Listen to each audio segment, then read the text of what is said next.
Hi there all, I'm Edmund. And I'm Heather. And this is All Positive Reviews. So, a magnificent little movie turns 20. Dogma! I love it.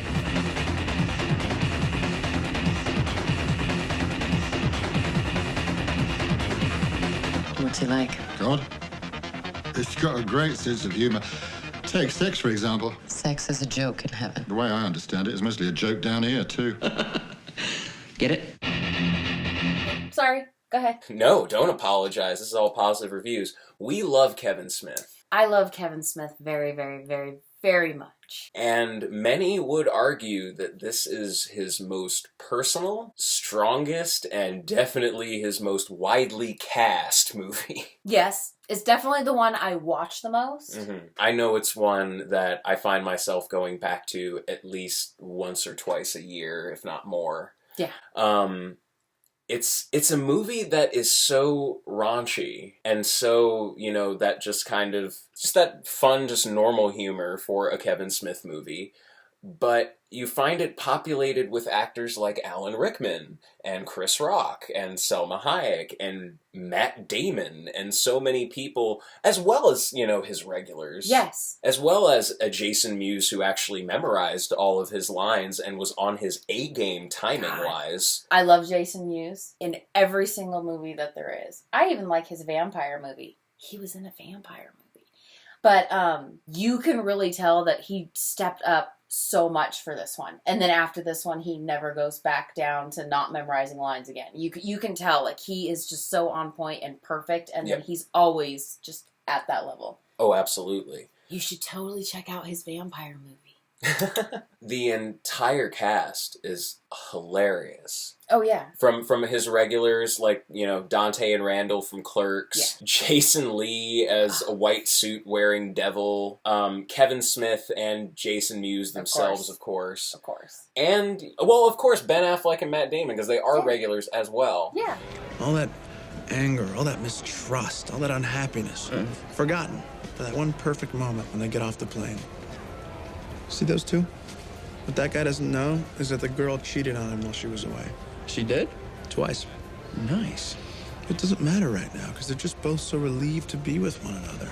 I just forget because it's the only one where you see Ben Affleck and Matt Damon together. At the same time, right. Especially right after Good Will Hunting. Yeah. But no, all of them do a magnificent job. I can watch Matt Damon and Ben Affleck shoot the shit at that airport all day. Oh, yeah. The one thing Kevin Smith is great at, one of many things he's great at, is the fact that he can shoot conversations just better than anyone. Just normal conversations. He shoots intellectual conversations, good conversations, all sorts of things. But if you're just having a normal shoot the shit with your friend conversation, he can shoot the crap out of that.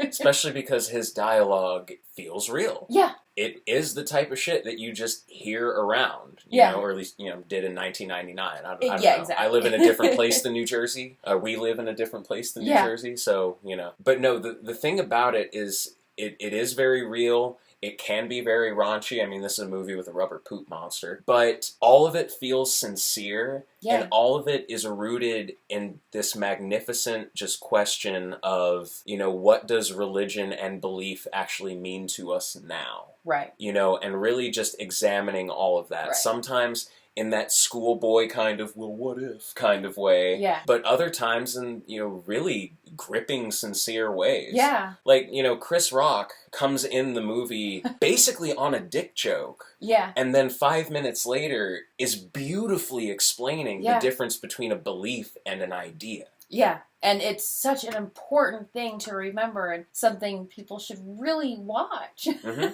said mankind got it all wrong by taking a good idea and building a belief structure on it. You're saying having beliefs is a bad thing? I just think it's better to have ideas. I mean, you can change an idea. Changing a belief is trickier. People die for it. People kill for it. No, this has become one of my favorite movies about religion.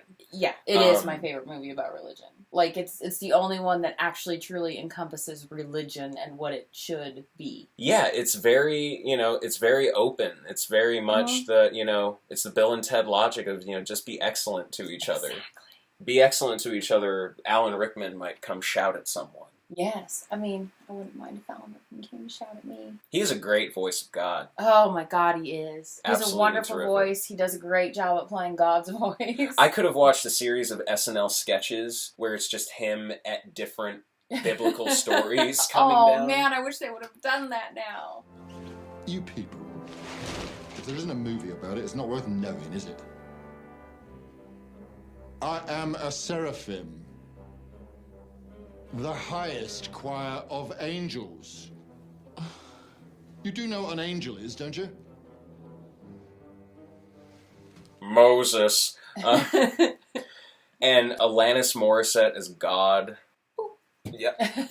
He's so cute. Oh my God. No, it's terrific. I mean, this is a bonkers movie. This is a movie about two angels exploiting a loophole to try and get back to heaven, and the last scion, going there with Jay and Silent Bob to stop them. And it's so riveting. It doesn't feel long, despite being 2 hours and 9 minutes long. I always forget that movie is over 2 hours, because that is a movie that is an hour and a half. Mm-hmm. It's one of his normal comedies to me. It's an hour and a half, but it's not. It's much longer, and it has a much bigger point to make. Yes. I mean, you even have the time to take on corporate America. Oh my God, right. He touches on a lot of stuff in there. He does. And don't get us wrong, it's never not funny. No. It's, there's always a joke right around the corner. Yeah, but this is Kevin Smith. But comedy and tragedy go hand in hand in Yes. this movie. So when you see one character just entirely making fun of another for one reason, on the flip side, you're watching two characters just pour their hearts out to each other. Like, okay, when the angels and them actually finally meet. Oh, yeah. On the train. Yeah. But you have that... It's such a great moment, and at the same time, you're like, uh-oh. You're divorced. That's a nice way of putting it. I call it being dumped. I was, dumped once. Don't you just constantly question your value? Like, why was I so easy to cast aside? And you, wonder if the other party is gonna come to their senses and call you back.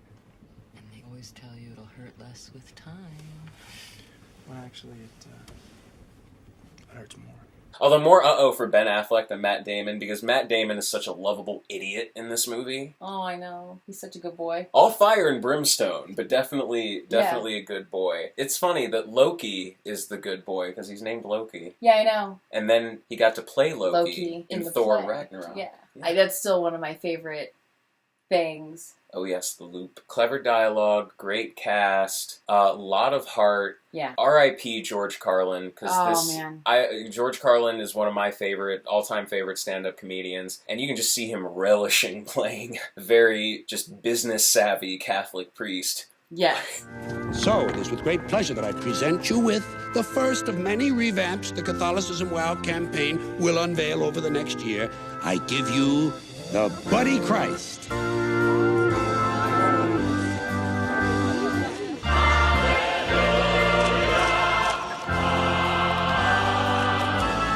Now, that's not the sanctioned term we're using for the symbol, just something we've been kicking around the office. But look at it. Doesn't it pop? I love how he talks about him almost like he's Shaft. It's like, no, Jesus didn't want to give us the willies. Buddy Christ wanted to help us out. He wanted to help the common man. No, it's so good. Mm-hmm. It's so wonderful. I don't know. It's just great. It's just a good, fun movie. And it's got a message in it that everybody, especially now, needs to hear. Mm-hmm. I definitely think, for the most part, I think Kevin Smith movies in general are underrated. Yes. I think a lot of people definitely paid attention to Clerks and Chasing Amy when they came out, but I think other ones, like this one, really deserve a lot more due. Oh, yeah. Because, it's all those things. It's a really good story about, religion and crises of faith. It's a great satire of all those little, just like, things in Catholicism that, does that make sense? I don't know. Leave it to the Catholics to destroy existence. You have issues with Catholicism, I take it?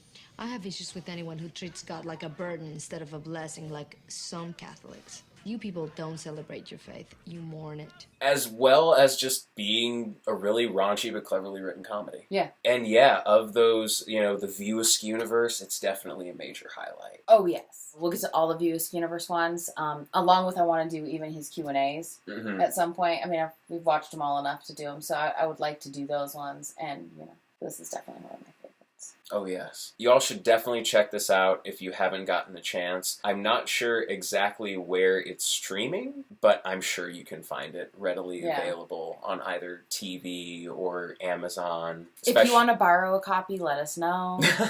We might actually. We have multiples of some movies here. If it's Joss or Quentin or Kevin, we usually have a couple of those. The Holy Trinity.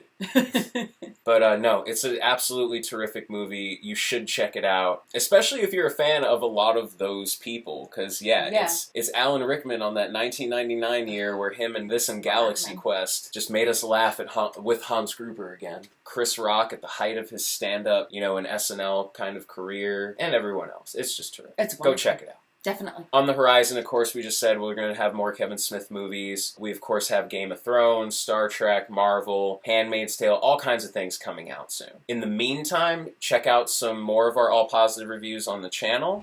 Make sure to like, comment, and subscribe. Stay positive, snoochie boochies, and have a great